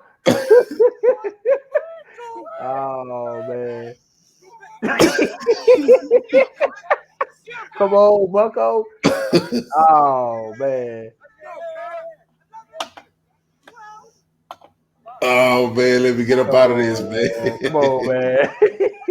Oh, man, these Buckos out here crazy. They ain't hit nothing.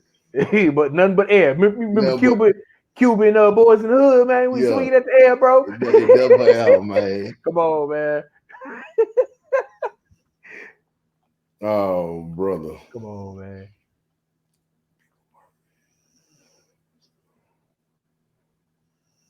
All right, let me see something. Let's see what this is talking about.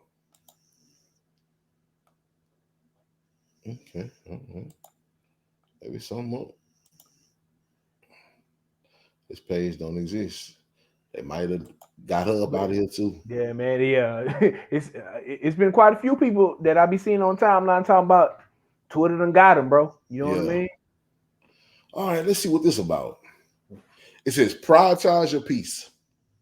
Stop arguing with those who fight their inner wars through you. Start choosing silence and peace over having the last word. What you think about that, brother?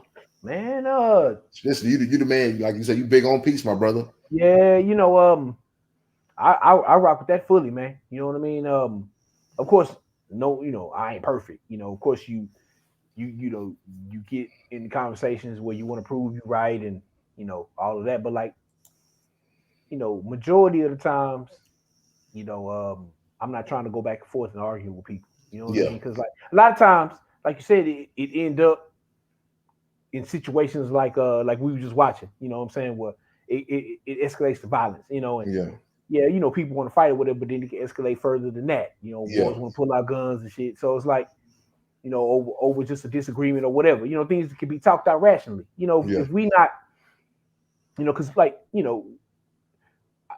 me and you don't see everything eye to eye. A lot of exactly. things we see eye to eye on. You know what I mean? But it's okay to have a differing opinion. It's okay to disagree. Like everybody's not the same old. That's what makes Yeah, us different the way we think. So exactly. I'm not going to try to force my thought on someone else. And Right, likewise, I shouldn't want nobody to do that to me. We just disagree, and we just keep it moving. You know what I right. mean? But like you say, a lot of people want to have last word and dominate, and that leads to a lot of altercations, my brother. You know what I mean? I Most ain't got time definitely, for man. that. Yeah, You the know? last word will give you many unpeaceful days. Mm, You yeah, know, yeah. What you think about that, uh, my brother? yeah, I'm 100% down with that. Prioritizing your peace. Yeah, Yes, man. sir. Yeah, That should yeah. be uh Numero uno. yeah, that should be the number one thing on everybody day, after giving the honor and praise to the most high is Yeah. prioritizing your peace. You sure Yep. right. Yeah, like it's if it's gonna be anything that's of negativity, it's gonna be anything that's unpeaceful to me, man. Mm, I don't need it in my life, man. yeah, I And agree, that's what bro. people need. And just like we said, it's all about the choices we make. Mm, You make unpeaceful choices, and then you get unpeaceful results, and now you want to mm, cry because you got to go deal with these unpeaceful consequences. yeah. Yep. It's always about choice, my brother. It's always about choice. You Mm, choose. Like, don't get me wrong. I understand sometimes there are things that people do and friends and be forceful into your life that you can't stop, mm, that you have to fight your way through and deal with or whatever. yeah. There's forceful acts that sometimes happen to people that they can't control. Yeah. I get that. Yeah. I get that. That's hard for somebody to deal with. Yeah. But on the average, most of everything that we do is choice driven. Yeah. So a True. lot of people who are unpeaceful choose to be unpeaceful. Very true. You know. Very true. So yeah, it's all about life choices. I Yeah. am definitely 100% behind that. Yeah. Yeah, Yeah. prioritize your peace. That's from the inner practitioner. You Yeah. know. Yeah, I'm definitely down with that, man. Yeah. Prioritize your peace, man, because like they say, it ain't nothing like a peace of mind, You ain't lying, bro. That's priceless. right? Priceless, priceless, Mm. priceless. Yeah. Okay, she said the beach on Tuesday sounds perfect, Mm. don't it? Let me see what this beach on Tuesday sound like. Yeah, yeah, look perfect on the beach. Man, let's go to the beach, man. Okay. Yeah, Yeah. the beach look all All right. right. Be at the beach. You know what I'm saying? I ain't Okay. mad. You know, be like All that. right. All right.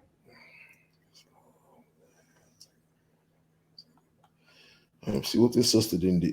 Ooh, ain't nothing like a nice looking pregnant woman though. She pregnant, she nice. Yeah. Good Yeah. looking, look like she healthy Yeah. carrying the baby. Ain't nothing wrong with that. Yeah. Shout out to the mothers out there, Yeah, man. The good ones. I see you. Do your thing, sis. Do your thing.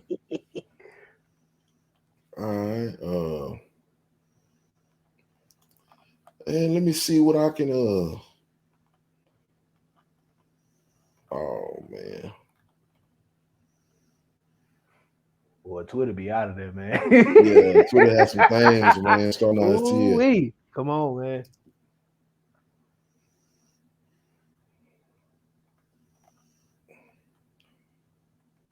Uh, Damn, Bucko. crazy. Oh, I seen that earlier. She said she loved a man who let her put her feet all over.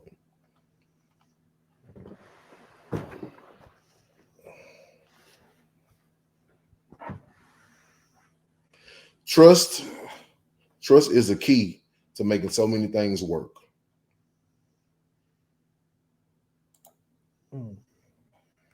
Trust is the key to making so many things work. I mean, I think that's one of the plenty of self-explanatory things. Yeah, you know, man, it's a key. Damn near the. I'm not gonna say everything, but like damn near everything. You know, if we just talk about what we done talked about today, you know, started with Drake. You know what I mean? Like and like you said, youngsters and you know, men having second thoughts about getting married because I can speak for me. You know, that's a whole nother level of trust, my brother. You know what I mean? Me not, you know, leading the kids and all that who I plant my seed in, and man, man, you know, yeah. So if I can't trust you now, we ain't gonna be able to do it. You know what I mean? Yeah. You can, you know, you have to earn that though. You know that I ain't just giving away that away freely. You know? Yeah. Yeah, I agree wholeheartedly with that tweet, my brother. Yeah, you gotta have trust, man. Got to, man. I get it. You may have untrustful moments. You know, ain't nobody perfect. Ain't nobody perfect. You know. Yeah. You know, so yeah, you gotta have some type of level of trust. Yeah, you know, got to. You know, and I get it, and I think whether it's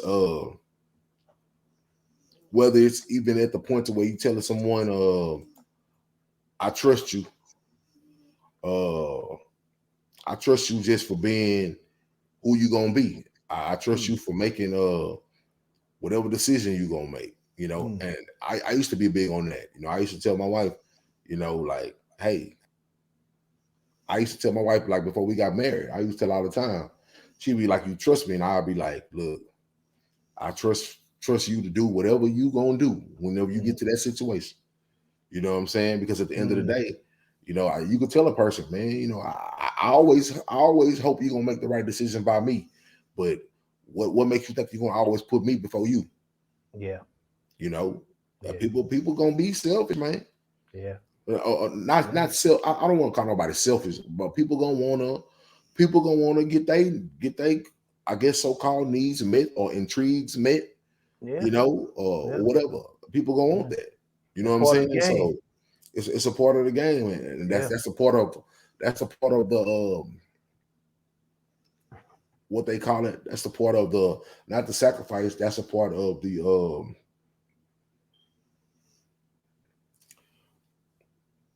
when it comes to being in a relationship. That's a part of the I guess the uncertainty of being in a relationship. Yeah, is that you don't understand when you will never know when somebody may have something going on in their life that they want to put all above the whole relationship.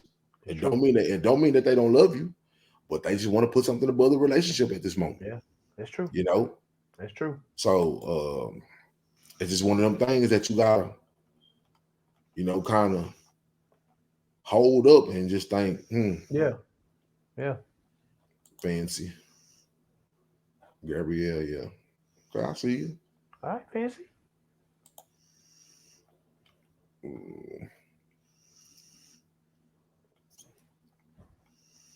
What else they got up here before I jump? And oh,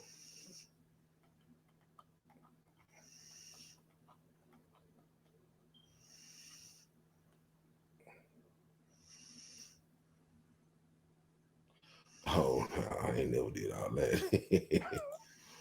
She says, ever ask God in your prayers to help you not give a F no more about some stuff? Because that's where I'm at with that's where I'm at with it, and give me the strength and the power. I mean, to be honest, man, you know, sometimes people just, you know, man, God just, you know, like you say, you know, God does not give the spirit of fear, God is not the author of confusion. So a lot of that confusion we bring to ourselves. Yeah, we got free will. We make a choice. You got your dominion to hang on to certain things. You know. Yeah. Yep. So you gotta let that go. Yeah, like that's it, and that's the thing. Like, but I tell people you have to understand the word. You know, at the very beginning of the scriptures, God gave Adam dominion over the earth, dominion over everything. So what that told us right now, whatever you sow into this world, you're gonna reap it. Whatever you put out there, you're gonna get it back. Yeah. You know what I'm saying? You might not get it. You might not get the same deed back, but you're going to get the same energy back. Yeah, might come back in a different form. Right, and that's what people think. People get caught up on. Oh, if I do this deed, that means this deed gonna come back. So that means if I cheat on somebody, they're gonna cheat on me back. No, you may go cheat on somebody, but they may get you set up and robbed. You see what I'm saying? Yep. So it's not the same deed gonna always pay you back. It's that energy you put out there. Why? Yeah. Because when you create, see, this is the thing. People don't understand. Sometimes you create a killer. You know what I'm saying? That's true. Sometimes you do something to folks and you rub folks wrong, and now you create that monster. You create that enemy. Yeah. So that's real talk. Yeah, like we gotta stop creating enemies, and we gotta stop wanting to be enemies to people. You know. Yep. You know, like very true. It's simple. Like it's sometimes it's simple as just getting up and walking away from things, but we be trying to hold on to things. It be tough though, bro. I know it'd be tough because it's you done laid down and you done made a bed with so many unfortunate and unwanted emotions involved that it's hard to walk away from something that you know. It's hard to walk away from something that you finally realize that you weren't even supposed to be there from the jump. You know, true. But this is what happens. You know. So with that, man, I know we hitting that close to that 2 hour mark. Let me see what Instagram got real quick. Scroll down Instagram and see do they got anything. Everybody on Instagram looks like they sleep. So yeah, man, it ain't too many night owls on the gram, huh, my brother? No, ball alert. Some chick on ball alert. Fashion Nova model. Same thing. Yeah. Hey man, ain't nothing like the TL, my brother. You know what I'm saying? Man, ain't nothing like man.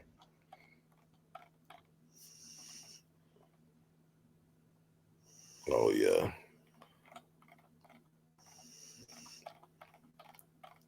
Nah, that's what I'm saying. I'm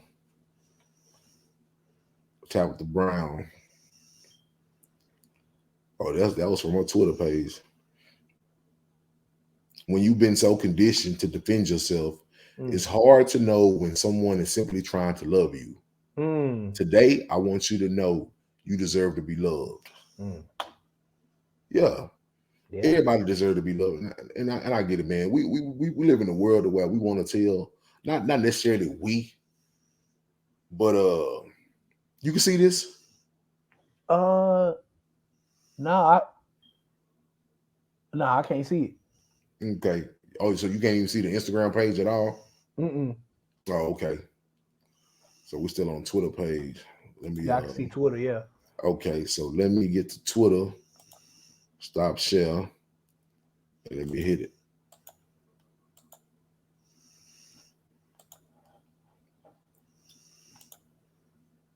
Share screen. Chrome. Hit Instagram up. Share. All right, now you can see it, huh? Okay, yeah, I can see it now. Yeah. Okay. Yeah, she said we've been so conditioned to defend yourself that it's hard to know when someone simply is trying to love you. Today, I want you to know you deserve love and to be loved. You know. Yeah, and like I said, man, we live in a world where we want to you know, tell people what they don't deserve. Tell people they done too much with their life. They didn't dug a ditch so deep that nobody can ever get them out, or they can never get themselves out. And it's not true. Like, you know, I get it. Sometimes people be expecting these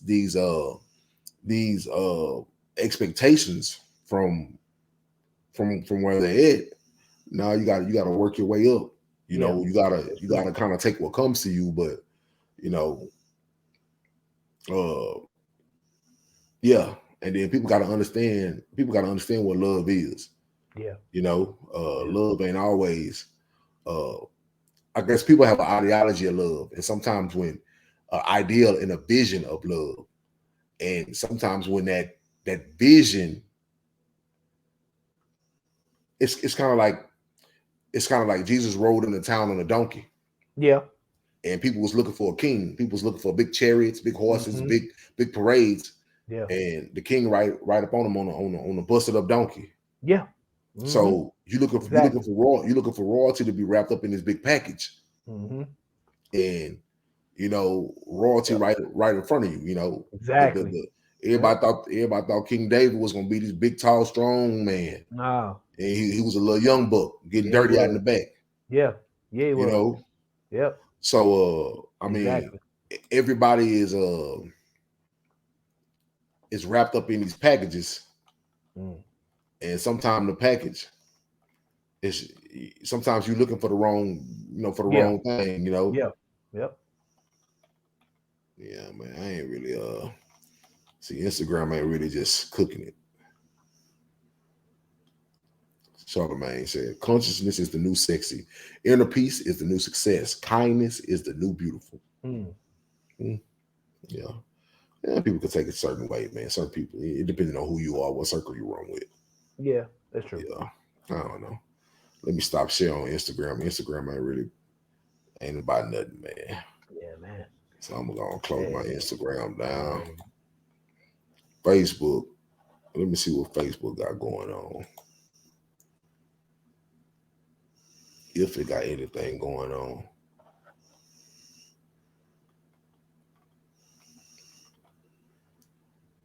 Them boys out there in the river. You on Facebook? Yeah.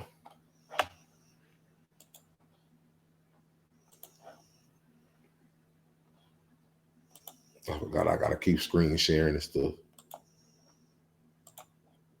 If I don't screen share, it ain't gonna pop up. Okay.